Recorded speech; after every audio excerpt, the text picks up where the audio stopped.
Welcome, I'm Evan Kleiman, and I'm going to be the moderator of your panel today. You probably know me from my show Good Food on KCRW. If not, you should listen. When does it come out? What? When does it come out? What time? What time is it on? It's streaming live Saturdays at 11, 89.9 FM. And the way most people listen, podcasted or online at kcrw.com/goodfood. So I'm so happy to be here and have this really interesting panel to talk about food and media, because there's a lot to talk about. And the panel kind of represents two different sides of a coin, so to speak. So let me introduce everybody, and then we'll jump in. All the way at the end there is my pal Gustavo Arellano, managing editor of the OC Weekly and food editor of the OC Weekly for years, another multitasker, and the author of the very popular and controversial Ask a Mexican column, soon to be coming to the Broadway stage. Mm-hmm. Is that right? Off-Broadway, but yes. Russ Parsons, editor of the food section of the LA Times. Noted journalist, author of How to Pick a Peach. Thank you. Tom Philpott, at this point I need a little more notes, is the co-founder of Maverick Farms, a center for sustainable food education in North Carolina. Many of us know him from the incredible work he's done over the years at GRIST, an online environmental site. His work on food politics and agriculture have been in every major publication, and currently he's writing about food and agriculture for Mother Jones. Naomi Starkman couldn't be here today. She fell ill at the last minute, and she graciously found us a last-minute substitute who was equally gracious, Carrie Truman. Carrie's known as a climate change activist, writer, and speaker. She's the co-founder of Eating Liberally, and she's been, I love this, she's been called the Frank Rich of the good food movement by Civil Eats editor Paula Crossfield. She writes for Alternet, Civil Eats, and Grist, and a couple of years ago, she received the distinguished mantle as Activist Blogger of the Year by Credo. That's pretty intense. So one of the things that I think is most interesting about this panel is, particularly once Jonathan comes, hopefully he will, is that it's sort of two sides of what I like to talk about of good food, because before the good food movement co-opted the name of my radio show, when most of us hear the words good food, we really just think about eating and how wonderful that is for some, and all of the cultural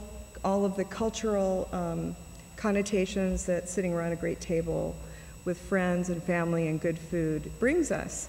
The good food movement, on the other hand, talks about a lot of things that are more problematic, the issue of sustainability in food. So my hope is that the two sides of the coin will eventually merge, and we'll get to have true good food for all through the good food movement.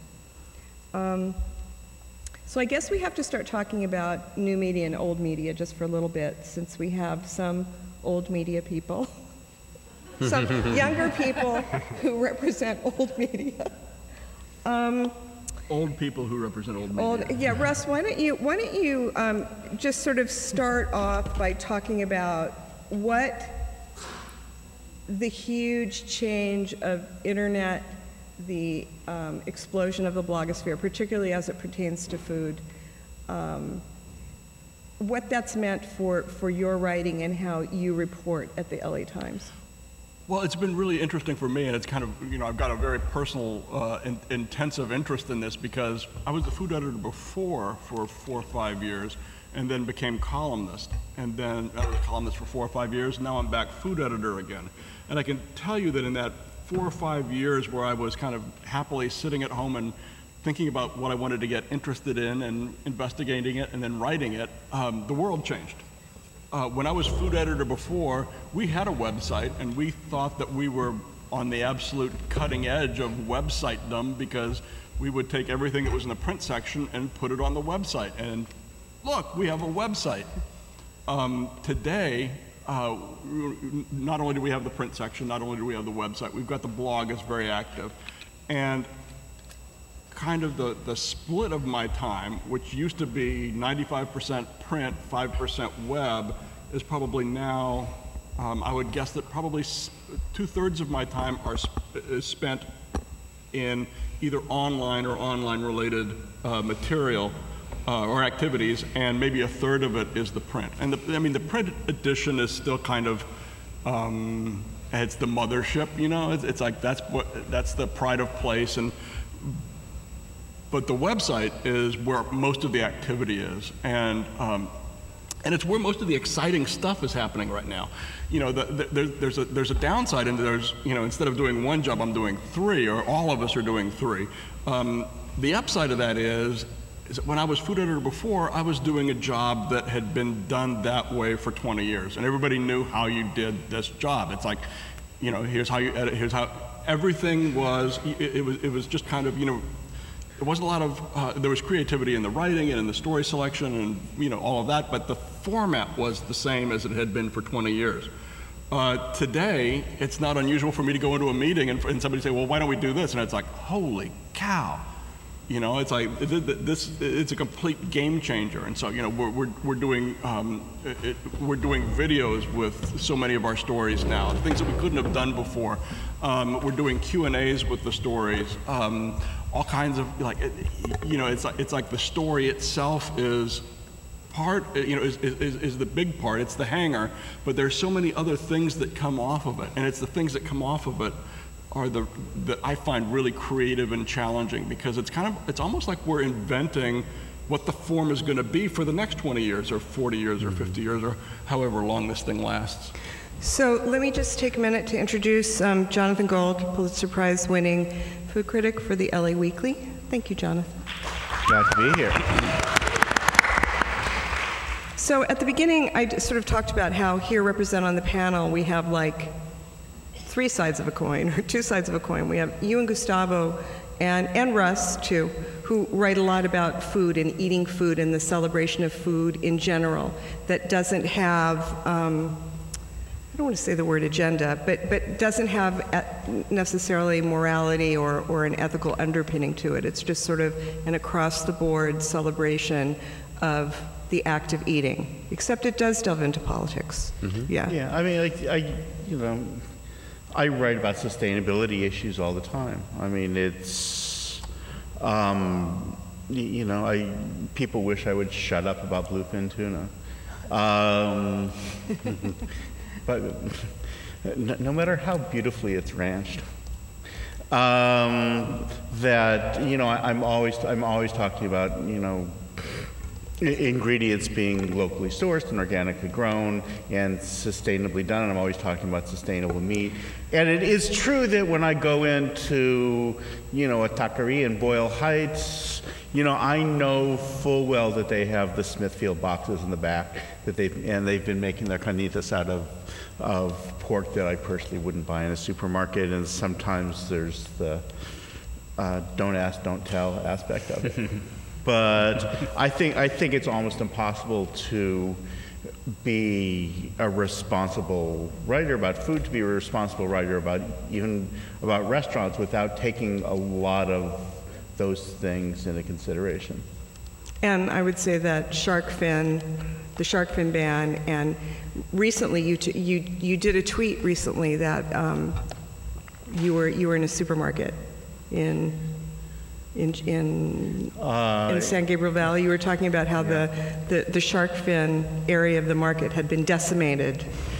Were people storing up, or did they no longer have them there? Well, it's not illegal until next year, so I assume that people were just stocking up.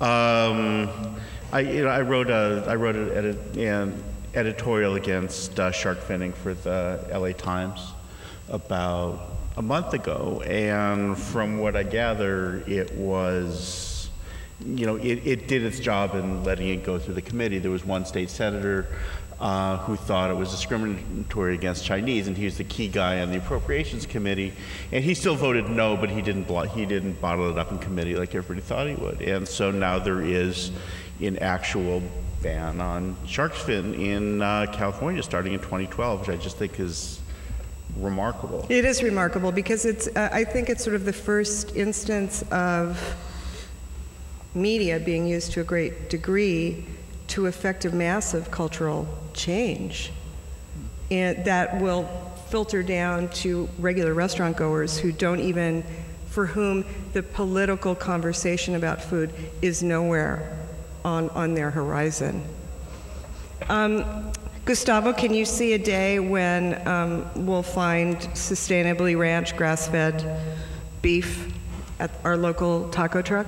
This is the funniest part for me as both a food editor, but also somebody who works for an alt weekly, where we've always been historically a little bit more politically attuned than most people who are consuming food. So my job as a food editor is to tell people where to find great food, but it's always about promoting the best possible food out there, whether it's your best raspado, your best pad thai, whatever. So once the organic food movement started coming up, I was applauding it because good food is good food is good food. But I also had to laugh because as I've written about many times before, this so-called new movement, it's been going around in immigrant communities forever. My family, we've been growing our own mint and nopales and sugarcane and all the things that we eat for food. We've been growing that for decades. My tia Maria, which I wrote an essay for Russ a couple of years ago about how every Christmas we all gather at her house to eat tamales, and the pork that we get it from a farm that our friends own out in Chino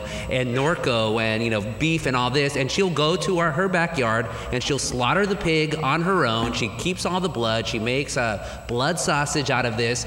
When Mexicans do that, though, when Mexicans have been doing that, you call the code enforcement. You start criticizing them for their antiquated ways. You start criticizing them for being dirty and all that. But all of a sudden, when hipsters and hipsters are people with money, with middle class income, start doing that, it becomes trendy. It becomes something that we have to do. And to me, I have to laugh. I mean, I'm glad that people are finally getting attuned to how the immigrants and people of a previous generation have been doing it. But the double standard to me is what makes me laugh. So if it were, excuse me, I get very excited, of course.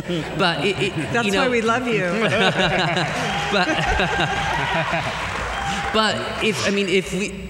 This is something, obviously, this is how we used to live life here in the United States, right up until the 1950s, right until the spread of suburbia and just putting everything in supermarkets. You used to go to your farmer, you used to go to your local milkman, you used to do all these things. And whereas suburbia decided to go with the frozen foods and go down that path, it really was the immigrant communities that kept those old traditions. So we're just going back to how it used to be. But us in the immigrant community, we've been doing this. We never stopped doing this because we knew the advantages of it. It was cheaper, and more importantly, you knew where your food was coming from, and you knew that food was much better than anything that you could buy at Ralph's. Who wants canned nopales from Ralph's, where you could just go to my house? I'll when I get the new paddle that comes out, I'll chop it for you and I'll make it for you right there. That's always going to be much better. And oh, by the way, it happens to be organic and hip and trendy. Cool. So you have to become the main commissary then. I can throw all of you nopales. Absolutely.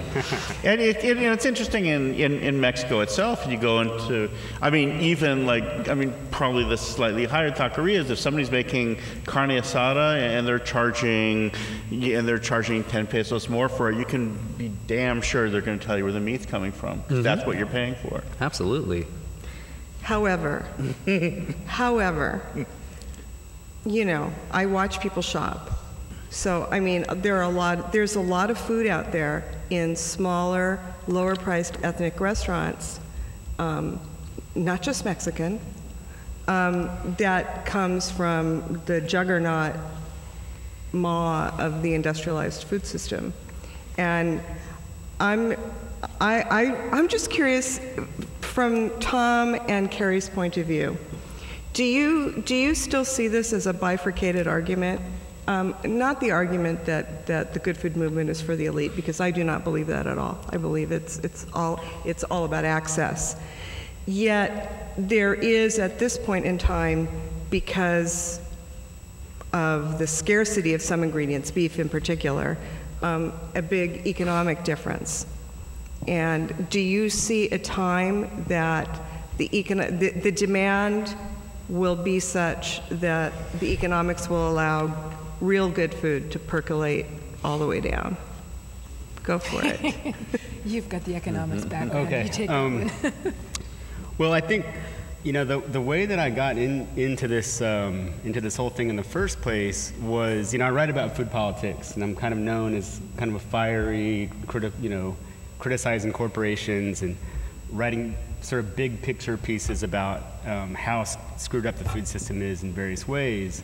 But how I got into this in the first place was as a food lover. You know, that's how, coming up in actually Austin, Texas, in the early 90s after college, I discovered, basically from eating, stuff like ethnic food, I discovered that there was really, really good food out there.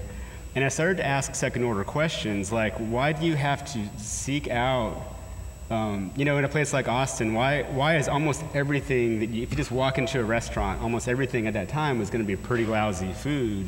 And you go into a grocery store, and most of the produce is not very high quality. This is before the kind of farmers market explosion. And why is it that, if you want great nopales, you literally have to go to Gustavo's house to get them? And so I started to ask questions about why is this juggernaut of a food system kind of putting out this dull, mediocre, ubiquitous food, and you have to go to the edges and the margins to find anything good. And I think that now 20 years later, I think that there is a lot of potential economically.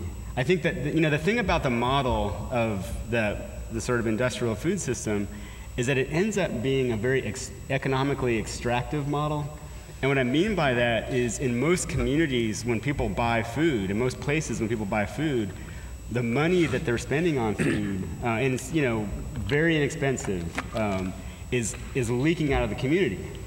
And even in low-income communities, the lowest income communities in the United States, the South Bronx and places like that, people are spending $1,000 a year per capita on food.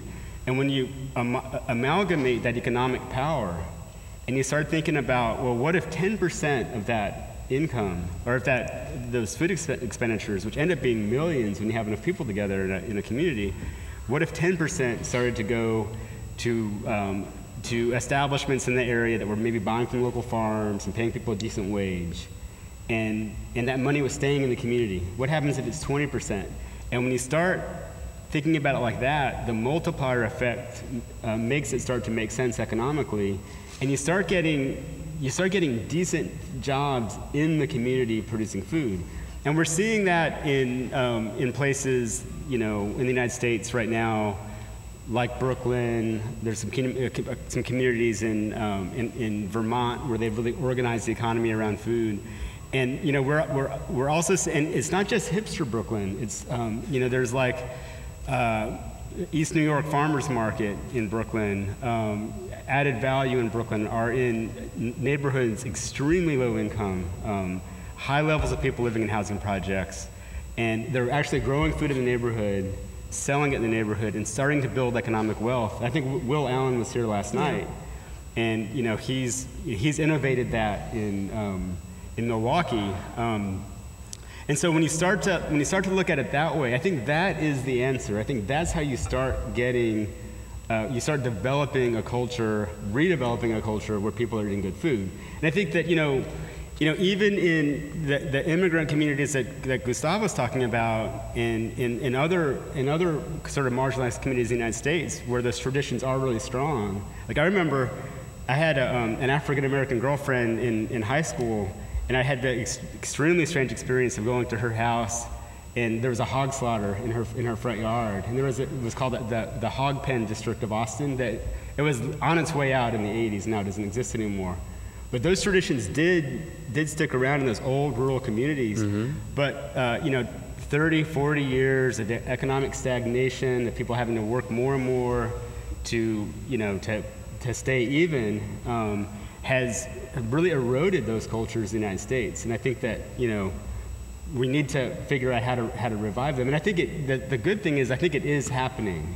There was an article that went all through the blogosphere this week about a man who, they actually didn't arrest him. I thought they had arrested him, but they didn't. But the police were called because he slaughtered a cow in his driveway and in the city. Right.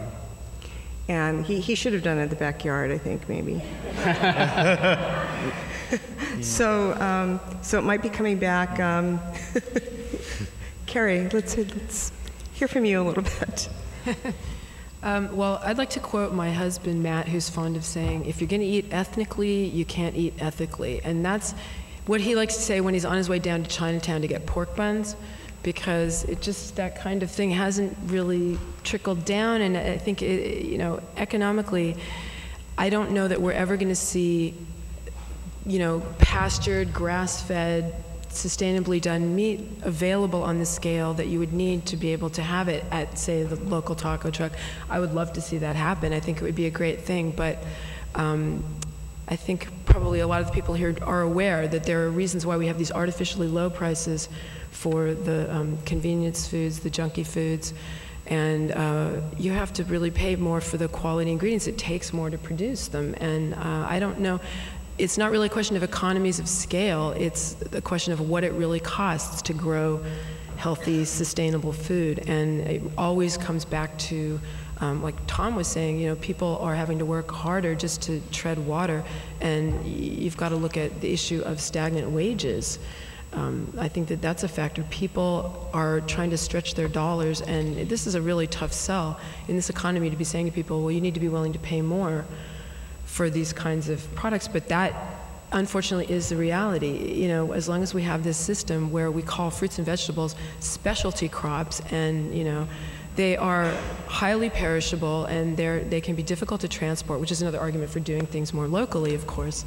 But I know from some work I've done in New York City with the Manhattan Borough President Scott Stringer about issues around access to fresh, wholesome foods in communities that we call food deserts. Part of the problem is that the shopkeepers will say, well, nobody wants that stuff. We get it in, and the bananas and the lettuce, they just rot, and people don't buy them. And people say, well, I'm not going to buy their slimy bananas and their moldy lettuce. And it's this chicken and egg thing. I think that it's really important to build demand, and at the same time make it easier for the shopkeepers.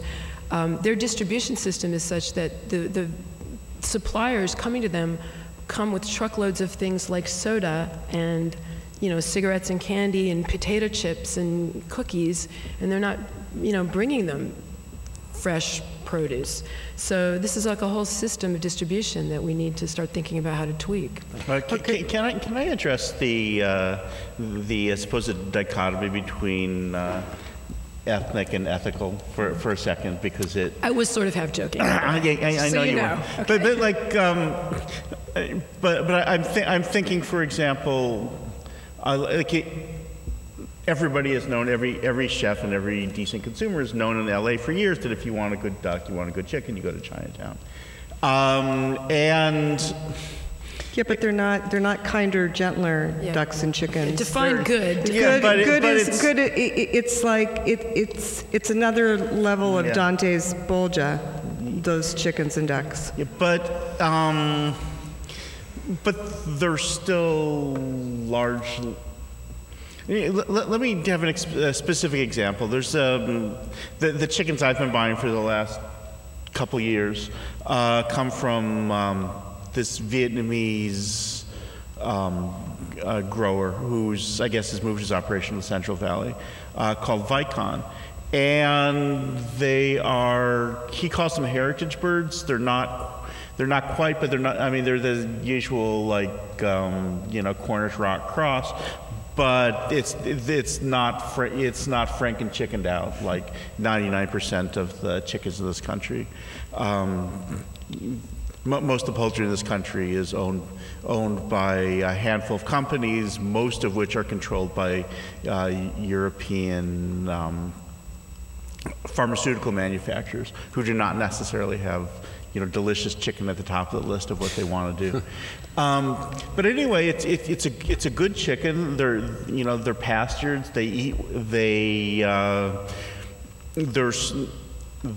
They eat really well, and you can buy them at a Vietnamese or market for $5.99 for a chicken. So are the restaurateurs buying those chickens? Many of the restaurateurs are buying the chickens, and sometimes there'll be like a little notation on it. You'll pay $1 more for it than you would from like a Franken chicken, but more and more people are doing it. You go into a Vietnamese supermarket and you see like the Franken chicken pile is not touched, and the Vicons are they're going like chickens. They're going like chickens. I want to move the conversation for a bit away from the content of what we all think and write about, and to the sort of delivery system.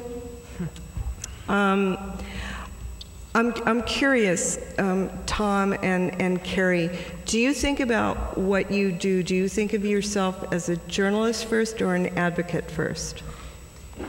You're a journalist. I need to be a journalist first. But I do think that it isn't the same. It isn't the same kind of journalist maybe that would have gotten published on the LA Times food section 15 years ago, because I definitely write with a point of view, but what I try to do is the sort of kind of more, I think it's more common in European journalism, and I think it's coming here more in that you read The Economist magazine. And there's no doubt that it's in every page, it's in every article, that this is a magazine that believes in sort of unfettered free market capitalism. And that's the sort of bias that is up front in every article. And you can learn a lot from reading it if you know that. And if you know how to read it critically, then it's a great magazine. And I really like that style. And Newsweek 10 or 15 years ago was supposed to be, or even I think 5 years ago, was supposed to be this objective magazine with no point of view. And I think that they've actually completely revamped themselves more in the Economist style, where people who write for it have a point of view. And I do that kind of journalism. And when you read me, and I've written for, the publications that I've been associated with have been, like Grist magazine is an environmentalist magazine, so the bias there is ecological. And Mother Jones is a progressive magazine, so that we are about progressive politics. But within that framework, I've got to do journalism. I've got to have good sources. I've got to check my sources. I've got to take into account other arguments and engage those arguments. So I'm not a pure advocate, and I think that I do consider myself a journalist. Carrie? Yeah. I consider Tom a journalist also of the highest order. He is the gold standard in the progressive foodie blogosphere, and what he does is absolutely unequivocally journalism. Whereas I would definitely call myself an advocate first and foremost, and I will say, bloggers have a certain reputation for sort of shooting from the hip sometimes, and sort of dashing things off in a fit of pique or snark, perhaps. And that's not my style, because I'm sort of methodical. I'm probably the slowest blogger in the world, but and I absolutely strive to be factually accurate, but I don't make any attempt to hide my own personal bias. I feel like I'm one of those people in the forefront of what I call the agriculture wars, which is sort of like the grassroots versus the astroturf. And I don't know if you all are familiar with astroturf in that sense, as in like a faux grassroots sort of a campaign. Take something like the Center for Consumer Freedom, which appears to be a website. It sounds like a good thing, right? Center for Consumer Freedom, but it's actually funded by all kinds of deep-pocketed corporate interests, and their goal is to discredit food activists, and they have like a whole host of not very kind names for the people. People like Michael Pollan, Marion Nessel, Joan Gussow, they deride them, denigrate them, and it's part of this whole sort of David versus Goliath thing that I see going on. In fact, there's a brand new AstroTurf group, right? U.S. Farmers and Ranchers Alliance, is that? And they are absolutely desperate to counter whatever headway is being made by things like Food Inc. and the kind of writing that Tom and our other colleagues are doing to spread awareness about the problems within our food system. And it's a real challenge to get our message out when we're coming up against things like Monsanto and Cargill and Adium. When Monsanto appropriates a word like sustainable and runs ads saying that they're doing things in a sustainable way, and, you know, the word sustainable loses all meaning. It becomes, you know, positively Orwellian. So it's a real challenge, and, you know, I don't mince words with this stuff. I get right out there and I try to persuade people to the best of my abilities. One of the things that intrigues me about the media that's out there, from newspapers, actual magazines that you touch, to things that live only on the internet, is the amount of responsibility it perceives the consumer has in being able to sort out all of this stuff. I'd really like to hear Jonathan, Russ, and Gustavo talk about what the opening up of media has meant for what you guys do. Both, has it changed the voice at all that you feel that you're able to use in the paper? Do you use a different voice for online? And the fact that people can talk back to you, do you find it really annoying, or does it stimulate you? Who wants to start? You know, speaking of just my personal experience, I started covering farmers markets, and I guess what we would kind of come under the general umbrella of sustainability when I was at the Herald Examiner, and probably that paper closed before most of you were even born. So that 1986, 1987, and when I started at the Times back in 89, 90, I wrote a weekly column on farmers markets. And so that was, you know, that's always been a really big part of our coverage. I think one of the things that's a little bit different, I mean, this is more along the lines of the advocacy journalism thing, is I really consider myself a journalist first, and I think that's not to disparage people who view their job in a different way. I mean, there's a whole range of, it's not black and white. There's a whole range of gray there. But I think in this, you know, today, when it seems like the world is becoming ever more polarized, you know, like 5 years ago we thought it couldn't get more polarized. Well, guess what?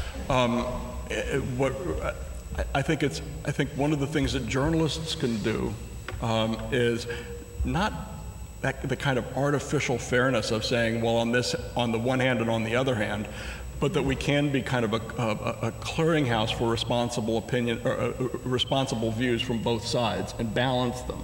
How do you figure out what that is now? I'm sorry? How do you figure out what that is now? And do you think that readers who are coming of age in a world that is purely online perceive a difference between responsible and non-responsible? I mean, that's what a reporter does, is kind of look at where the information's coming from and judge judge what the biases and the possible flaws in the information. I think it would be really easy at this point for us to turn into a cheerleader section and say, you know, yay team, go team, and to a certain percentage of our readership, that's probably something that they wish that we would do. But I think it's partly it's our responsibility to stay up in the face a little bit and say, okay, wait a minute, you know. I mean, I don't think there's any question, if you look at my track record, you know, I wrote a book on farmers markets and agriculture, and I don't think there's any question about how I feel about farmers markets and how I feel about small farms.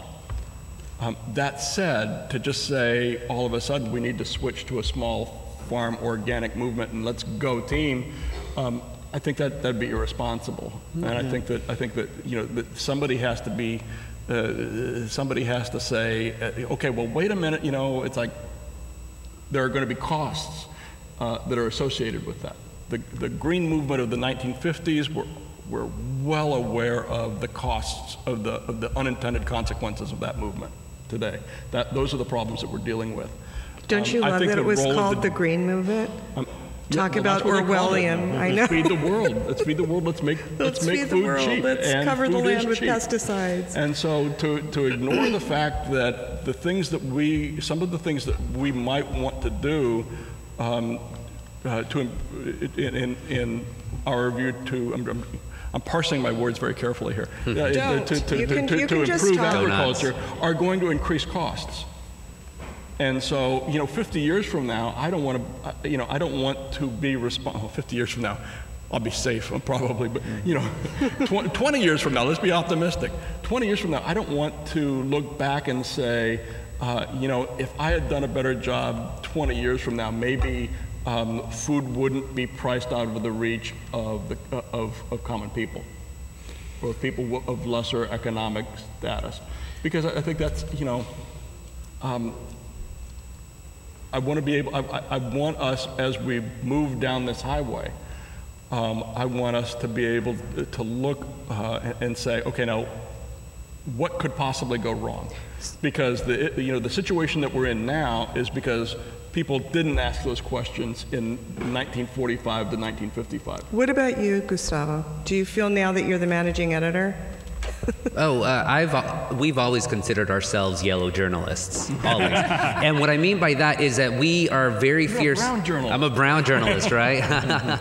We're very fierce advocates for what we believe in, and more importantly, though, we're going to eviscerate that which we disagree with. And so, so as a managing editor, that's a little bit different, because that, for me, also involves the different aspects that a paper publishes. As a food reporter or as a food editor, what I view for the bloggers that I have, our primary responsibility is telling people what is the most amazing food to be had right now in Orange County. Doesn't matter where it's coming from. What is the most amazing food? Of course, we based on our experiences as reporters, to tell the truth and only the truth, almost always that great food is going to come from smaller restaurants, the mom and pop shops, not the big chains like McDonald's. And almost always some of the most outstanding food is coming from people who do take care of where their food is coming from. There's this amazing cafe in Costa Mesa called Old Vine Cafe. They work with, I think now they work with South Coast Farms down in San Juan Capistrano, and they get all their food, and you could taste when they make something based out of tomatoes,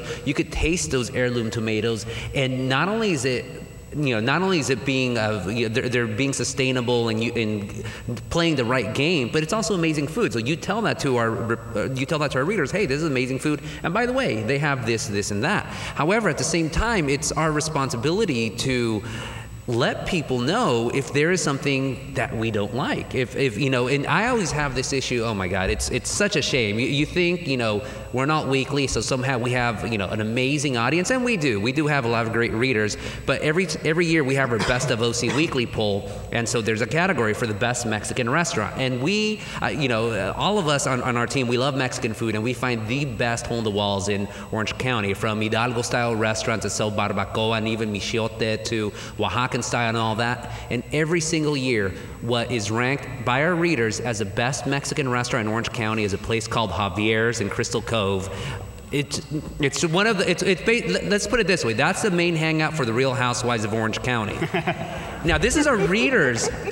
Hey, Jim Rome loves that restaurant. Oh, Jim Rome, yeah, because Jim Rome really knows his Mexican, right? So every single year for the past 3 years, they've said, our readers, Javier's is the best Mexican restaurant in Orange County, and every year I have to write an editorial basically calling our readers idiots. I'm like, do you guys not read us? Why are we doing this if you're electing this restaurant as the best restaurant in Orange County? So there are going to be disagreements between us and our readers, and intelligent minds, of course, can always disagree, but the way, especially, and we were talking about this earlier, Russ, how online commenting usually can be so nasty, especially here in Southern California. Sometimes those comments start just degrading into just a free-for-all. And you see most responsible reporters, even advocates, are going to be very cordial, nice to them. Not us. We'll call a pendejo if need be. But What about you, Jonathan? excuse me? I just wanted Jonathan to chime in. I get in trouble when I call people pendejos. And really quickly, The difference between the OC Weekly and the LA Weekly? yeah, and really quickly, that's the voice that I have for the OC Weekly usually as well. I also contribute to Evan's show, and so one time somebody had a nasty remark against something that I said, and so I levied back with a nasty remark, and then I got lectured to by the KCRW people. Well, I just think that a lot of times readers read every other word or every 10th word, or they listen extremely selectively. Yeah, I mean, the whole idea of readers' comments is, I would say it's controversial, but among like most print journalists, it's not controversial. I mean, at the best, you'll have an interesting dialogue going on in the first like 8 or 9 comments, and the rest of it is just unfreaking believable. Do you guys find that too in your world? Your world is inhabited by some interesting people. What's that again? Your world is inhabited by some interesting people. Yeah, I have, I kind of was a print journalist and moved online. I was a financial journalist before I became a food journalist and for, magazines. And coming to Grist, I was pretty consistently disappointed in the overall quality of comments. I mean, just, you guys have seen it, just completely random stuff, trolls, weirdos. But when, sometimes you would write a post and get a great conversation going, and that, that's the gold standard. Mm-hmm. And in my experience, it was literally maybe 1 in 30 posts, something like that. What about you, Carrie? Oh boy, I find like what Evan was just saying. Often the people posting comments seem to have not actually read the thing through, because they'll be reiterating what I said but picking a fight over it. I find a lot of that. I find also people just come with their own agenda and they see it as a springboard to launch into sort of irrelevant diatribes. And there's some great comments too, but I find by and large, and occasionally a thread does get going like Tom said, but it's a really mixed bag. And sometimes you read comments and you think, boy, these people just need to really get a life. Not to be uncharitable, but. And you were asking about sort of the difference between online and not online, and one of the things that the online world has made manifest is that things occasionally go viral in ways that the people who are paying our paychecks like because they like getting all those hits, but it's also it can turn on them. You can always see that point at which your readers, you know who your readers are, and some of them are saints and some of them are jerks, but you kind of like know that. And then there's that point where you'll get, Yahoo will feature it prominently, or you'll make FARC or something, and suddenly there are 1,200 comments from people who don't know who you are, who have no idea what you're talking about, who aren't even reading the piece, but are just sort of like jumping into a comment fight because it's fun to have a comment fight. I have my email address runs at the end of all my stories, and I've got a policy that I respond to all. Anybody who sends me an email to my email box, I respond to them. Maybe just thanks for the note. Good luck. But we have gone to, like everybody else, we've struggled with that issue of the comments, because at a certain point what happens is you realize that there are just people who live in their mom's basements, and they don't come out, they don't see the light of day, they alternate, they've got 2 screens going, and one of them is comment and the other one is like, World of Warcraft or something like that, and they just get, it's blurred. And so we've gone to partly, part of our comments have to be, in certain sections have to be, people have to sign on through Facebook. And we know that Facebook is the great evil empire and all of that. But, you know, that has dramatically cut down on the kind of, comment sections reach a certain tipping point where you can, even the best conversation that you have online, you get 5 people in a row who are just, you know, I mean, I think actually they're probably trolling. They're just trying to piss people off, and the conversation goes to hell.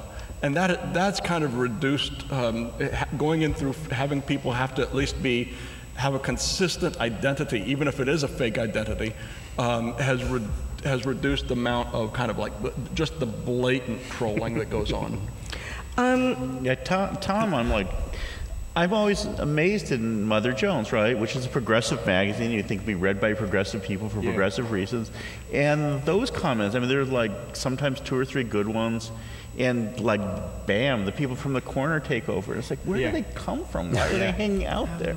They sit there waiting to pounce. I was telling Gustavo earlier, it's like we could run a, or maybe it's Tom, we were talking just a minute ago, we could run a story on Scandinavian Christmas traditions, food traditions, and half of the comments would be anti-illegal immigrant. You know, it's just somehow damn those Swedes and their cardamom. They're all at KCRW. The prism through which people see their world, and it's crazy. Can I just interject before we move on? One other thing about the comments, I know within the foodie blogosphere, progressive foodie blogosphere as we call it, there's also this phenomenon where if you are trying to make the case against, industrialized factory farm horrors, you will get company shills weighing in, posing as, Joe Anonymous, but really doing the bidding. And you can kind of usually spot them, right, because they're not very subtle. But that is kind of an interesting phenomenon because it tells you they're paying attention anyway. So they are obviously concerned that we are at least converting some people. So what about, how do you think that, let me rephrase that. Do you think food would be at the tipping point it is, not even tipping point, it's tipped over, it's spilled, the cornucopia is flooding the world, about all aspects of food? Do you think that the piece that's about food and politics is percolating more into the public consciousness because of its sort of ubiquitousness online? I'll take this one first. It is. People are realizing that food and politics are almost inextricable from each other. However, people also get upset when you try to tell them that. And that's one problem that we encounter sometimes when we start writing about food for the OC Weekly, especially myself. My other food writers, we're all sort of on the same level, but since I'm sort of the more loose cannon, I get to push things a little bit more. So sometimes if I talk about, sustainability or this and that, or I introduce, say, any political aspect, people will get upset and say, hey, you're supposed to be writing about food, and food is supposed to be a happy, apolitical thing. And, it I don't want to say upsets me, but then it makes me think, like, really? Are you so in a bubble that you can't realize that, especially in this country, especially right now, almost all aspects of food are politicized? That's not to say you can't just enjoy, say pho or even a, high-priced meal just for the sake of it. We're humans. We want to experience joy, and as food writers, we are supposed to tell people where to find that food. But at the same time, or cook it yourself. Or cook it yourself, or all the different aspects, or grow it yourself for that matter. All those different aspects. But at the same time, again, as reporters, I think we do have a responsibility to bring those issues up. And another thing, I know Eric Schlosser is really great at talking about this, but also who is getting paid when it comes to making the food. So when you go to these great restaurants, who are the Latino immigrants who are getting paid in the back, making your sushi or making that? We have to talk about those stories as well. But sometimes, though, when you do talk about that, then your readers get upset, if not turned off. So well, because you have, I think it's starting to merge a little bit, but you still very much have two worlds. You have the world of food bloggers and photographers who are celebrating the image, celebrating the beauty, the taste, making it, who who take pictures of every single step of a dish they're making and post it and want to share their joy at cooking and eating. And oftentimes a lot of people who are really, really committed to that are not in the world of asking the secondary question. I really love that term. Because in food, all you have to do is just ask one question, and then you sort of are taken down this other road. Yeah, I write sometimes that food in a lot of ways has become pretty much what like rock and roll was in the late 60s. I mean, it's something, because Lord knows rock and roll isn't that anymore. And it's, you know, it's an aspect of your life that you can easily control, which is why people are passionate about it. But it's also, you know, it's extremely political, and people break themselves off into tribes, and the tribes sometimes meet, but you know, obviously the vegan contingent and the nose to tail contingent are just never going to meet. And it's like, and you hear of people like having like, you know, recreational hog butchering classes, and I guess that's just Brooklyn, but no, it could be everywhere. Yeah. No, it's true. I mean, Lindy and Grundy do all those demonstrate. You know, you have the sort of Alice Waters based sustainability people. You have people who are absolutely militant in their love of Cheesecake Factory and Olive Garden. As I found out when I wrote a review of the Olive Garden. They're real. You're a brave man. And it was kind of an interesting story. I was like doing a April's Fool gag on my photographer, and I told her to meet me at the Olive Garden in Arcadia, and of course I was going to like show up early and say, okay, no, we're going to this restaurant, but I was caught in traffic, and she'd actually already gotten a table and already ordered. She was already like well into the unlimited breadsticks, and I sort of punked myself. And the rest is history. And an hour has gone by so fast, so I think we want to get to the point where we take some questions. All right, raise your hand and somebody will come Raise your with a hand. mic. Question and answer period. But remember, we can see your faces. All right, I'll sit. Probably, hi, Evan and the panel. It's probably more a comment that I've got to make, more so than a question. And I think Javier was saying things that... Gustavo. Gustavo. Javier's is that evil restaurant. Sorry. It's okay. See, and that's what Grab the resonated. microphone Just away call him from the her. Mexican. No, Yeah. just kidding. Actually, all right. So Gustavo, and I chuckled when you were joking about the bad restaurant that always wins out. I think that, to co-opt Evan's term, a lot of people just don't know what good food really tastes like. I mean, just face that fact. And I don't know how you go about unadulterating their taste buds or kind of reacclimating so that they actually know what fresh food or good food actually is. So that's one comment. And then I'm kind of interested or concerned rather on the policy side, because when you think about the politics involved in not just food production, distribution, et cetera, but also terminology. And as a creative, I was very, very incensed by the invention of this new term called food insecurity. So I don't know if that's something that you all just want to touch upon very briefly, but I just want to throw that out there. Incensed about the term food insecurity rather than hunger? As a euphemism for As hunger. a euphemism.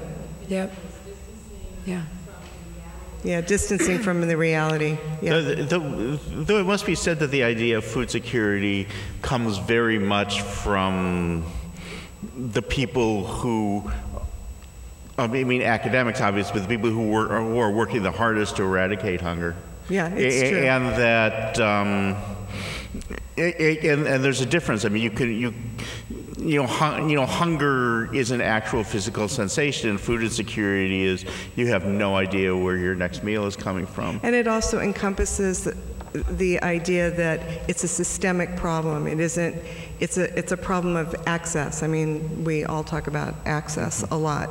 And I actually don't mind that term, because I think eventually one of the biggest powers that's going to weigh into the whole issue of our food system is going to be the Department of Defense. And I talked with people who have been in the room where they've had conversations, and the idea of having such a non-localized food system that could be so easily disrupted is a true issue of also food insecurity. So it's sort of a macro-micro kind of thing. Jonathan, sorry. It was interesting that you mentioned the piece on Olive Garden, because there was a huge backlash when you wrote that, it seemed, in the comments section, and it achieved a wider reach than maybe you had originally intended. And so my question is, some of these issues that we're talking about, when we're talking about organic, sustainable food, the reach really is not quite there. We're still talking about a pretty small percentage of America that has access to or is eating these types of food, and sometimes I feel like people say, "Oh, that's nice. You can write about these issues, but really, the rest of America doesn't eat like that." And so when somebody like, say, Michelle Obama starts working with Walmart, she starts working with McDonald's and some of these more these larger corporations to try to get them to produce better food. People who are at this conference tend to, I don't know, maybe look down on those kinds of activities, trying to work with the enemy. So I was wondering what the panel thinks about trying to get some of these ideas into the Walmarts and the McDonald's of the world. Well, I mean, if They already are. Yeah. But it all starts with education. I mean, that's a huge, before anything happens, before people move, before there's a change in action, there's a change in mindset, and that requires a huge amount of information. But even top down, I've been working on a piece about the people who run the burrito chain Chipotle. And one of the major sponsors of this conference. And it's just thought I'd put it out there. I'm sorry if they're sponsors. Like, I'm not shilling for the product, but talking to their CEO, and he actually brought up Wes Jackson in the first 30 seconds of me meeting him. Which is just explain who Wes Jackson is. Wes Jackson is actually probably the most important thinker on sustainability in the United States now. I don't know if you'd agree. And it's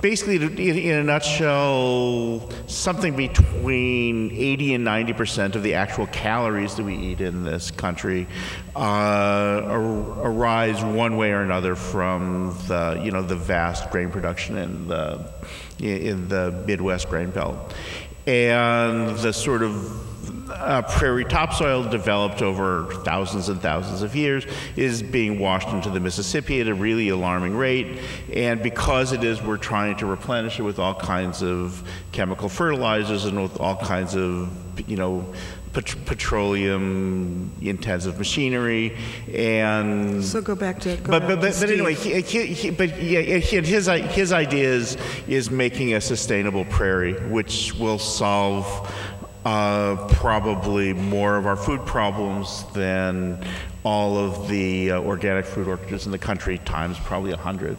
But anyway, it's like the fact that this guy is being brought up by the guy who owns a burrito chain. The fact that when he didn't have to, he went out and got sustainable pork from family farms, to the extent that every branch of every Chipotle restaurant was able to sustain basically a family farm in Iowa, and he's going after sustainable beef. He has no-till beans, which surprised the hell out of me, because there's so many problems inherent in doing no-till beans, but it's by far the best thing for the soil. And he charges a little more. But the product, whether or not you like the way it tastes, it has integrity to it.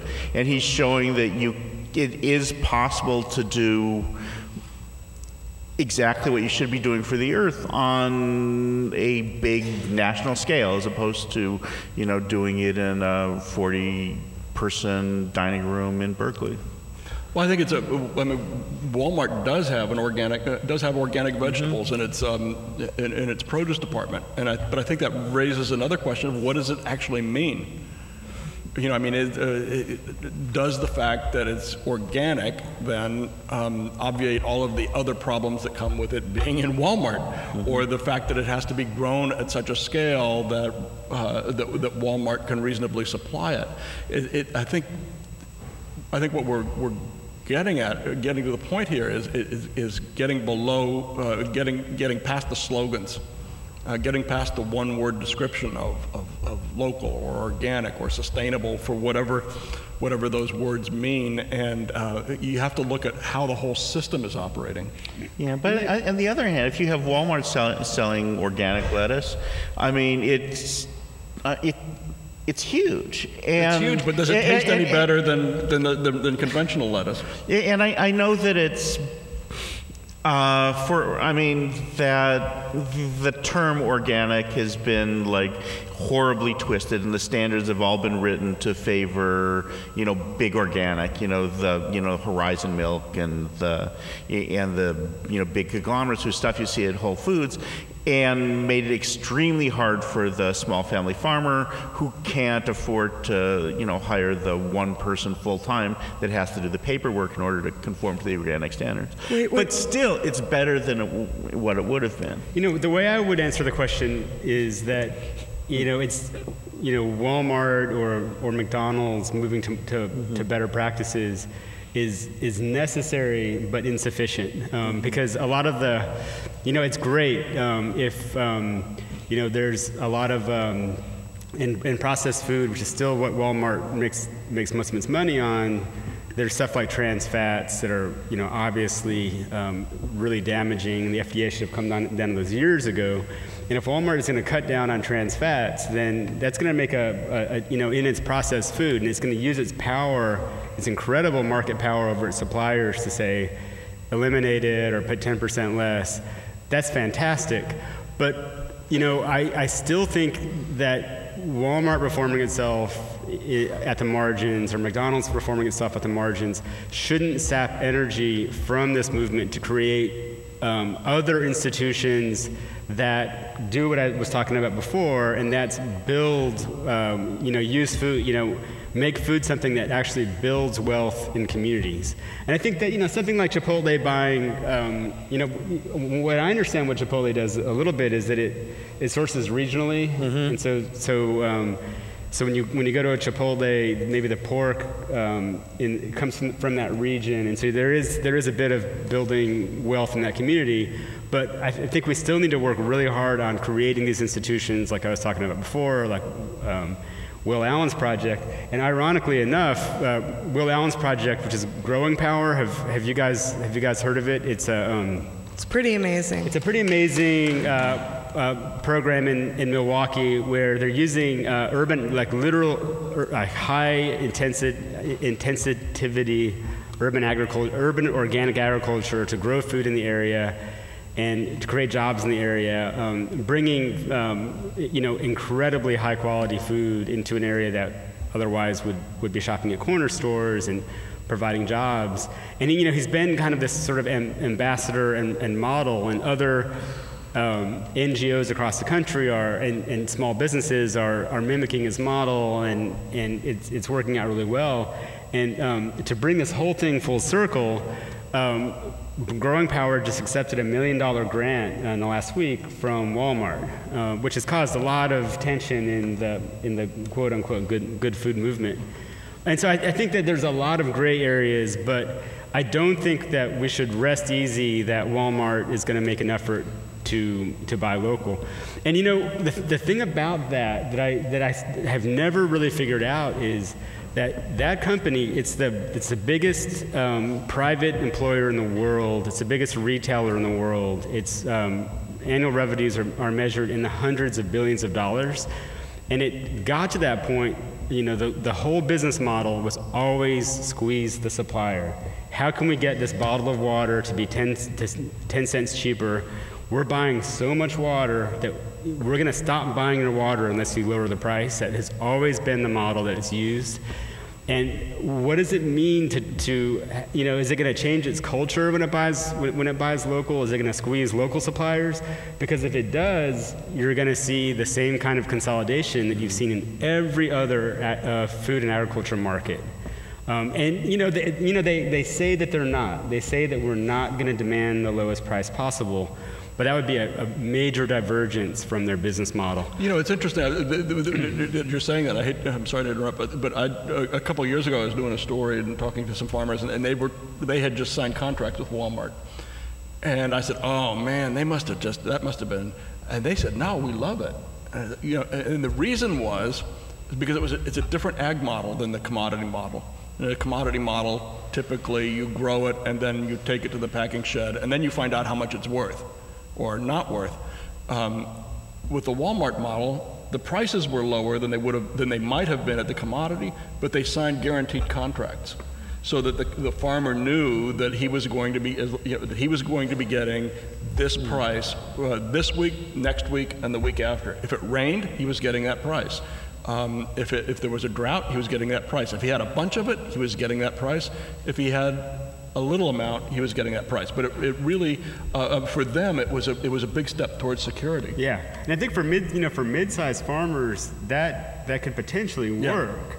And then Walmart, by signing that contract, Walmart is taking some of that risk, is what you're saying, and that's worth something to the farmer. It's basically a Walmart CSA. Yeah, but we've also seen the contract model in other ag commodities work disastrously for farmers, and that I'm thinking specifically of poultry farmers.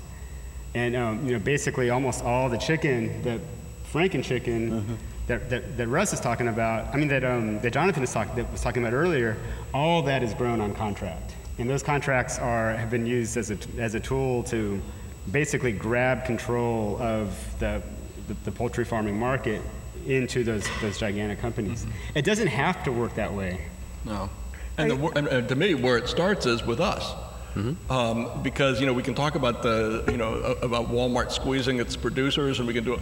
The only reason Walmart squeezes its producers is because its customers expect to have lower prices every time they go in. I mean, it starts with the consumer. When the consumer crosses that threshold and they begin to equate, okay, this Honeycrisp peach is going to cost me 50 cents a pound, or even $1 a pound more than the peach that I'm getting from Walmart that doesn't have any flavor, but it tastes so much better. When they start buying on quality or on value rather than strictly on price, I think that's the message that we need to get out. That's when the real change is going to come.